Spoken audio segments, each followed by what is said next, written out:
लेकिन मनीष कुमार वही बात है, ये मामले ना सिर्फ बीजेपी को घेरता है, आप पर भी सवाल खड़ा कर रहे तेजस्वी यादव कि भाई हमने तो अति पिछड़ों को आरक्षण उनका बढ़ाया, आपने तो आरक्षण बढ़ाकर रोक दिया। गलतियां थी उस आंकड़े में, 1.9 करोड़ गलतियां तो आपने जातिगत सर्वे पर भी उठाई थी ना नीरज जी, करके ये गणना करवाया। ठीक है, मनीष जी को इन कर देती हूँ। मनीष जी से सवाल है मेरा। मनीष जी। पूजा जी, मैं अभी राजद के प्रवक्ता को भी सुन रहा था और एएमआईएम के प्रवक्ता को भी सुन रहा था। सबसे पहले मैं राजद के प्रवक्ता महोदय को क्लियर कर दूं। ये कह रहे थे कि हमारे दबाव में हमारा मुद्दा है। अरे भाई, दबाव बनाने की क्या आवश्यकता आपको पड़ गई भाई? आप तो सरकार में थे ना भाई, बिहार में 15 वर्षों तक आप नेतृत्व किए, तो उस समय तो आपके कलम को आपके कलम से करना था। उस समय कलम में इंक खत्म हो गई थी क्या? कलम में इंक सूख गई थी क्या उस समय? अरे आप सरकार में थे। और लालू जी, आदरणीय लालू जी तो कहते थे कि हम सुपर पीएम है, पीएम से भी ऊपर थे। तो भाई आप रेल मंत्री थे, तो उस समय काहे नहीं जातिगत जनगणना करवा लिए देश स्तर पर? लालू जी को इतना दबाव बनाने का शौक था तो कहते कि भाई जातिगत जनगणना कराइए, नहीं तो मैं रेल मंत्री से इस्तीफा देता हूं। तो उस समय तो ऐसा कोई मैंने खबर नहीं पड़ी। अब आज जब नीतीश कुमार जी ने देश को रास्ता दिखाया बिहार में जातिगत सर्वे कराकर, और इसमें भी मैं कुछ साल और तारीख बता देना चाहता हूं।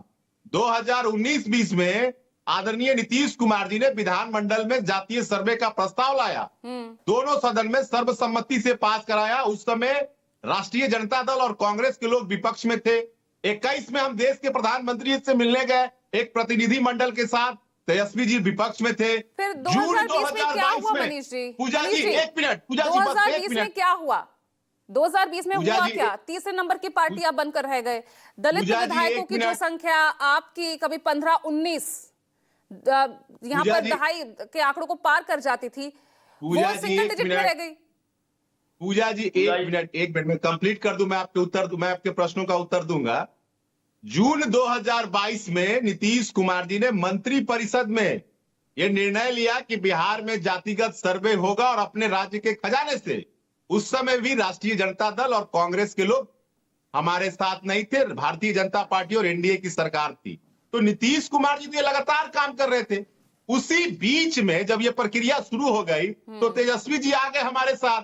तो ये तो पूरा का पूरा नीतीश जी का किया हुआ है। अरे आपको तो बिहार की जनता ने मौका दिया था, 15 वर्षों तक आपने नहीं किया। भाई क्रेडिट अगर नीतीश लेंगे तो फिर डिप्टी सीएम उस वक्त रहे तेजस्वी यादव को भी मिलना चाहिए ना। नहीं, लेकिन बात ये है, अगर सब कुछ नीतीश कुमार कर रहे हैं तो क्यों बिहार की तीसरे नंबर की पार्टी बन के रह गए 2020 में?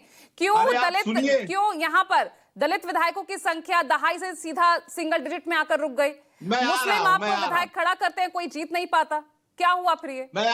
मैं आपको आ रहा हूं। पहले एक चीज जान लीजिए, नीतीश कुमार जी का 2005 से लेकर अब तक बिहार के मुख्यमंत्री हैं और वो बिहार की जनता के बदौलत मुख्यमंत्री हैं, किसी के कृपा से नहीं है। बिहार की जनता बिहार की जनता को हर बार नीतीश कुमार की पसंद है। चलिए मेरे सवाल पे आ जाइए ना जल्दी से। राष्ट्रीय जनता दल जो ये कह रही है 2010 में प्रतिपक्ष के नेता बनने पर भी संख्या नहीं दी राजद को, और आगामी चुनाव में भी 25 से 30 बिहार में मुख्यमंत्री का कोई वैकेंसी नहीं है। और दूसरी बात, एआईएम के नेता कह रहे थे कि सीमांचल को अछूता रखा गया है।